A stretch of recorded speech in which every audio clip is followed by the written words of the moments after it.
Alors, moi, j'ai tendance à parler d'allié. C'est quoi un allié? Je dirais que c'est un être d'ailleurs, enfin d'ailleurs, qui a pu être terrestre à un moment donné. C'est une énergie particulière qui nous soutient et qui vibre haut. Beaucoup appellent ça des guides. Moi, j'évite d'utiliser ce terme-là. Donc, je l'emploie là quand même pour que vous compreniez à quoi je fais référence. Pourquoi j'évite de l'employer? C'est que souvent, avec le mot guide, il y a une question de hiérarchie et de plus élevé qu'eux. C'est-à-dire que nos guides, ce seraient des êtres ascensionnés, et puis bah, nous, on est des tout petits humains, tout petits minuscules. Euh, Moi, je pense qu'on est tous l'allié de quelqu'un, on est tous le guide de quelqu'un.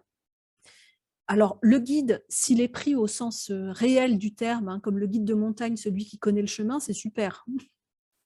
C'est juste que bien souvent, il y a cette notion de hiérarchie et de supériorité qui, moi, me dérange personnellement. Donc, je préfère le mot d'allié. Un allié, c'est quoi? C'est une énergie particulière qui nous soutient sur notre chemin. Donc, ça peut être une part de soi qui vibre ailleurs et qui nous accompagne. Moi, voilà, ma partie bleue, ces êtres bleus de ma planète bleue, bah, ils sont présents. Et je sais que là-dedans, il y a un moi, et puis il y a des extérieurs, enfin, il y a d'autres bleus qui ne sont pas moi. Je fais la distinction entre, enfin, je sens la différence entre le bleu qui est moi et les autres bleus. Hein, qui est cette dimension-là, pour moi, je dirais que c'est mon étoile de référence, non pas qui est mon étoile d'origine, je ne dis pas que je viens de là, j'en sais rien, mais en tout cas qui, dans ma vie présente, d'humaine de Céline Perrin en 2022, là, c'est la vibration qui m'accompagne et qui me semble bénéfique sur mon chemin personnel. Voilà. Ça ne veut pas dire qu'il n'y en a pas d'autres ailleurs. Hein. Je vis sans doute sur d'autres étoiles, etc. Mais en tout cas, ça m'apporte beaucoup. Un allié ou un guide, ça peut être un personnage connu qui porte vraiment une vibration particulière. Jésus, la Vierge Marie, Padre Pio, Mère Teresa, dans la religion catholique, mais ça peut être Moïse, Abraham.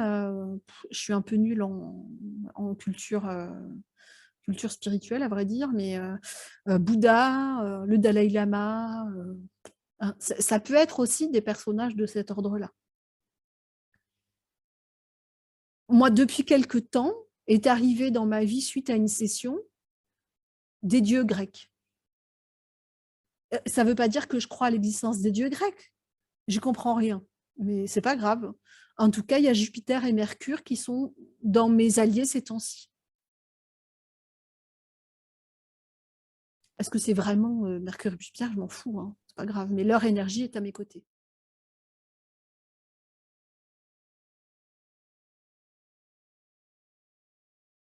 On va y venir quand on parlera des interférents. Mais oui, ouais, ouais. Et ben, tu sais quoi, comment s'y retrouver? Quand même, il y a un truc essentiel. Qu'est-ce que ça t'apporte? Est-ce que ça apporte du... Ou ce que ça apporte, c'est de la contrainte, de la pression. Là, il faut y arriver, ou tu l'as bien mérité. Voilà. Pour moi, le curseur, il va être là. Un allié, il est en soutien. Inconditionnel, il est là. Il est présent. Et sa présence, elle te fait justement vibrer plus haut. Elle t'accompagne. On en reparlera quand on parlera du karma. Nous, avec Isa, on l'appelle le dieu du karma. On en reparlera de celui-là, de notre perception des choses. Hein. On ne parlera pas du karma au sens idéologique du terme, hein. C'est pas ça, mais on parlera de choses qui peuvent se présenter que nous, on appelle le dieu du karma. Mais il y a vraiment cette notion-là, c'est-à-dire que euh, si l'allié, entre guillemets, là, cet être ascensionné, il met la pression, c'est qu'il n'est peut-être pas qui on croit qu'il est, effectivement. Oui, il y a des jeux de déguisement, effectivement. Mais l'allié, c'est vraiment quelqu'un qui est en soutien et qui fait monter et il n'est pas au-dessus, justement. Il est en soutien, mais il y a cette notion de l'expérience que tu es en train de vivre en tant qu'humain incarné dans la matière, lui apporte autant que ce qu'il t'apporte toi. C'est quelque chose de partagé et on est sur un pied d'égalité entre guillemets. Hein, ils ne sont pas au-dessus. Il y a vraiment cette notion-là. Et au fur et à mesure du temps, ça va éventuellement bouger.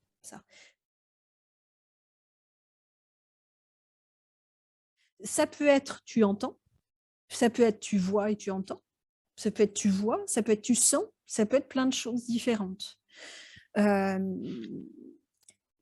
Il est possible tout à fait de se dire je vais me faire une méditation, une séance d'auto-hypnose, peu importe le mot qu'on met derrière, pour dire je vais aller à la rencontre de mes guides et voir ce qui se présente et voir comment c'est juste. Moi, chez moi, il y a beaucoup de choses qui viennent très spontanément. Moi qui ne suis pas... j'ai été imprégnée de ça, mais ce n'est pas là aujourd'hui. La Vierge Marie, elle est souvent là pour moi. Enfin, pour moi. Elle n'est pas là pour moi, mais elle est là, bien souvent. Jupiter est arrivé de façon inattendue parce qu'on a fait une session un jour avec quelqu'un qui venait de la planète Jupiter. Elle disait qu'elle avait un lien avec Jupiter, qu'elle sentait fort, de la planète, on parlait planète. Et en allant sur la planète Jupiter, moi, ce que je percevais, c'était que... Enfin, c'était très curieux, je ne sais même pas comment le dire en mots, mais globalement, tous les habitants de cette planète Jupiter qui vivaient à l'intérieur de la planète, qui étaient des êtres énergétiques, mis tous ensemble, ils formaient le dieu Jupiter. Ça n'avait aucun sens dans ma tête, ça. Enfin, je veux dire, c'était juste... bon, très bien, on a fait la session, puis quelques temps plus tard, en allant me balader sur un lieu qui est énergétiquement assez intense ici, où il y avait un gros nettoyage à faire, parce qu'il y avait eu plein de... Enfin bref, il y avait de l'art urbain qui s'était installé dans le coin, et c'était bien dommage. En faisant ce nettoyage-là, pendant que je marchais, que j'allais sur le lieu pour faire ce nettoyage, il y avait le dieu Jupiter qui était là. J'étais là, bonjour, bonjour monsieur. Voilà, moi ça se présente comme ça, moi je vois, j'entends. Mais ça peut être de plein de façons différentes. Après, bien souvent, c'est surtout une question de se faire confiance. C'est-à-dire qu'on peut avoir une pensée. Moi, longtemps, ma difficulté, c'était ça.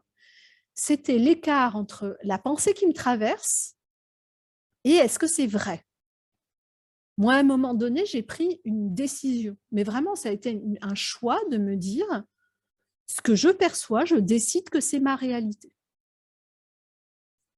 Je le crée, je ne le crée pas, je m'en fous. Puisque, en tout cas, ça m'accompagne et c'est aidant. Donc, moi, les croyances aidantes, je suis tout à fait preneuse. Donc, à un moment donné, j'ai arrêté de me poser la question de savoir si je pouvais vérifier que c'était bien. Par exemple, le Jupiter, là, quand il est arrivé, où je l'ai vu, où je l'ai fabriqué, j'en sais rien. Mais toujours est-il que sa présence m'est utile et m'apporte beaucoup. Donc, je garde. C'est vrai, c'est pas vrai, je m'en fous. Et du coup, les guides, ça peut être ça, mais c'est un peu la même chose, même si je ne le mets pas tout à fait au même, je vais dire au même niveau. C'est pas tout à fait ça. Avec ce qu'on appelle les animaux totems, c'est pareil, je les appelle les animaux alliés. Je dis que c'est pas tout à fait au même niveau parce que moi, personnellement, les animaux alliés, ils vont jouer plus sur... comment dire? Ils sont plus présents dans la matière et dans ma façon... Je cherche les mots, excusez-moi, dans ma façon d'être incarnée ici. C'est-à-dire que ça ramène plus à la terre. Moi, par exemple, les animaux qui se sont... Mais c'est pareil, je ne saurais même pas dire comment je les ai rencontrés, ces animaux-là. Si la première fois, j'ai une copine chamane, je pense que la première rencontre avec le loup, c'était avec elle. Je pense. Mais j'en ai d'autres depuis qui sont là. Et je me suis rendu compte que mes animaux totems ou alliés, en fait, ils m'informent, ils me montrent quelque chose que je ne savais pas de moi, d'une part, une caractéristique que je ne connaissais pas, et en plus, à l'inverse, du coup, je peux les regarder tels qu'ils sont pour apprendre à faire quelque chose de nouveau. Je vous donne, je vais illustrer ça. Par exemple, j'ai un aigle qui est là depuis très longtemps. Très souvent un aigle qui est là, que je sens une connexion particulière avec l'animal aigle, on va le dire comme ça, que je le vois, que je le sente, que je l'entende, peu importe, mais je sens une connexion particulière avec l'animal aigle. Et à un moment donné, je me suis demandé ce qu'il foutait là, cet aigle, ce qu'il avait à m'apporter. Et je me suis rendu compte qu'il était Alors, dans quel sens ça marche? Est-ce que c'est l'aigle parce que je suis comme ça ou est-ce que c'est la présence de l'aigle qui m'apporte ça? J'en sais rien, mais toujours est-il que je me rends compte que dans mon job d'accompagnante, de thérapeute, dans ce que j'ai de particulier, entre guillemets, on a tous quelque chose de particulier et plein de particularités, en tout cas de caractéristiques. C'est que généralement, moi j'ai un regard particulier, j'ai généralement une capacité à voir les choses dans leur ensemble. C'est-à-dire que la personne me parle d'un sujet très précis, en général elle est focalisée sur son problème, et souvent moi je fais ça, je me mets en haut. Je regarde vu d'en haut, j'entends ce que me dit la personne, mais je regarde d'en haut. Exactement finalement, mais j'ai réalisé bien après, comme fait l'aigle, hein, qui prend de la hauteur et qui a un regard très perçant, donc il peut voir et la situation d'ensemble. Et une fois qu'il a vu où était sa proie, entre guillemets, ben moi ça fait ça, c'est-à-dire que les gens me parlent d'un truc et je vois un truc, ça fait pouf. Et j'ai l'impression, du coup maintenant, j'ai la sensation de, quand c'est comme ça, de plonger en piqué. C'est-à-dire qu'une fois que j'ai capté où c'était, là j'y vais. Et une fois que j'y vais, j'ai mon deuxième animal totem qui se met en action, qui est la baleine. Et la baleine, elle fait quoi? Elle va dans les profondeurs. Et du coup, ça me permet d'aller, je peux aller loin dans les profondeurs. Moi, j'ai pas peur du noir dans l'eau. Enfin, j'ai pas peur en vrai, je plonge pas, hein, mais en l'occurrence, je ne fais pas le plonger du tout. Hein, mais il y a ce truc de, moi, une fois que j'y suis, je peux y aller. Là, je peux vraiment descendre dans les profondeurs et aller vraiment voir ce qui est là. Et du coup, je ne sais même plus ce qui enrichit l'un et l'autre, mais le fait d'avoir pris conscience que ces animaux, donc je sentais la présence et l'attirance particulière, eh bien, je me rends compte que ça fait écho.